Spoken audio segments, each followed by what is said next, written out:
We all know that we are in a global world. Companies have operations all over the planet.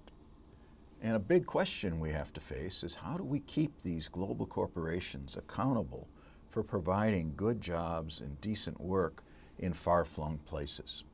And let's do it through a company we all know and love, Nike. Nike was a pioneer in this area. In the 1960s, Nike was one of the first companies that said, we will design our work here, we will market and sell our products around the world, particularly in the United States, but we can find cheaper places to manufacture them.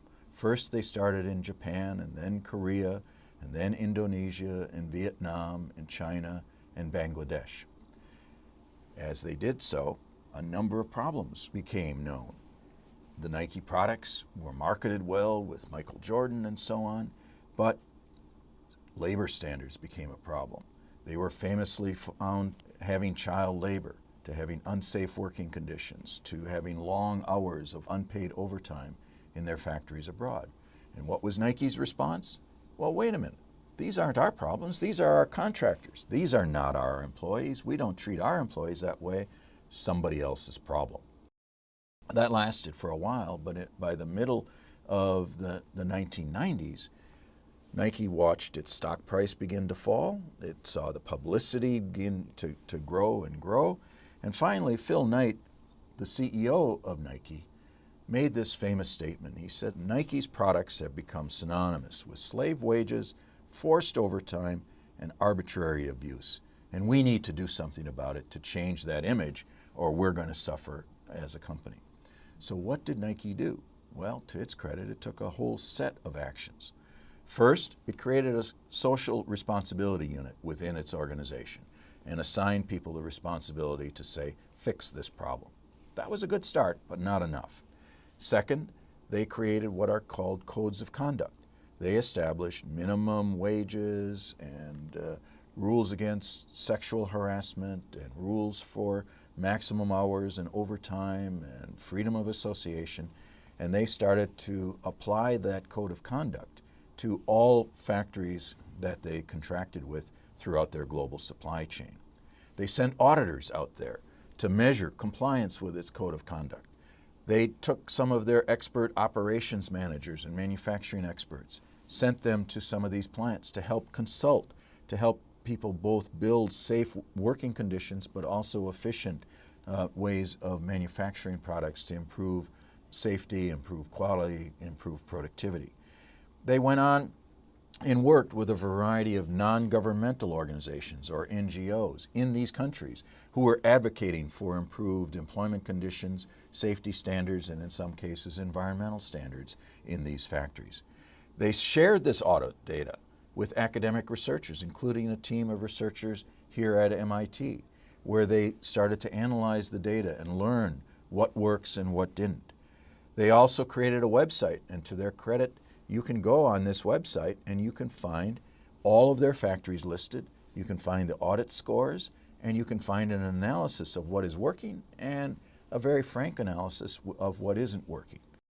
They met here at MIT and later at Stanford with multiple stakeholders, NGOs, academics, competitors, suppliers, in forming what they call a just supply chain project and set of practices. The research findings from our MIT project, led by my colleague Richard Locke, reached a number of conclusions. First, they found that NGO pressure was really important to get this thing going. Nike and other companies like Hewlett-Packard and other electronics firms and other consumer companies that followed in Nike's footsteps did it because there was transparency and pressure that was being brought to bear to get them to do so.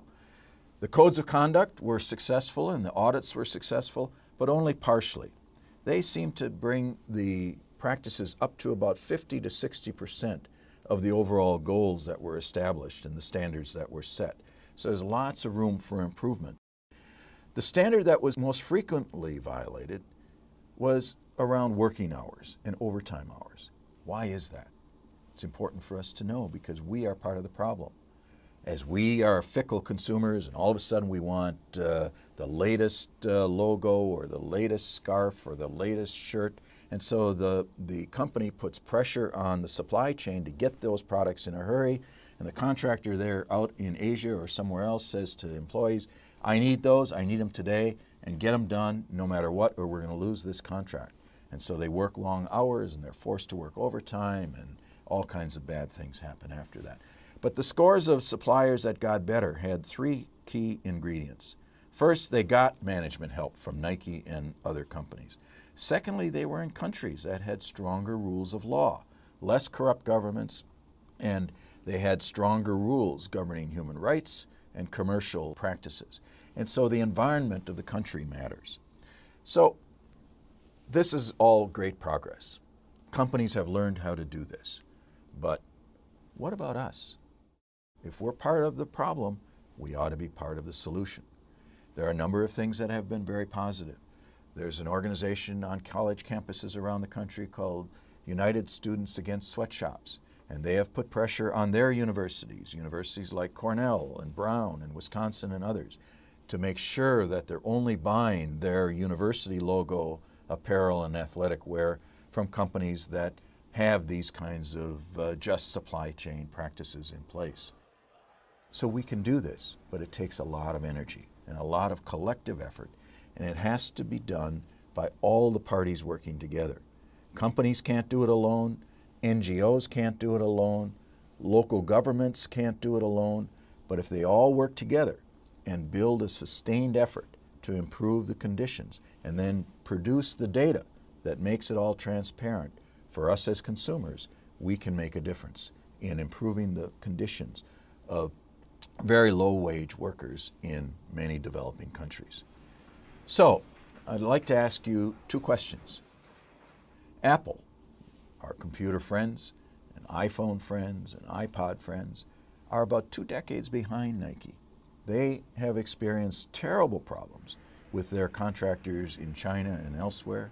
You may have heard about Foxconn, with suicides of workers frustrated with terrible working conditions.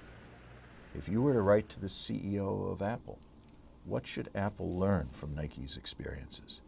And then, more broadly, what can you do to hold companies accountable for their global operations? How can we take responsibility for making sure that every shirt, every tie, every sweatshirt that we buy is made in a just supply chain, and keep asking and be willing to pay for products that are made under fair working conditions? We can do that individually as consumers, and we can collectively set the norms that essentially say to any company, if you want our business, then you've got to demonstrate that you are providing safe and healthy working conditions, fair wages for people wherever they make these products.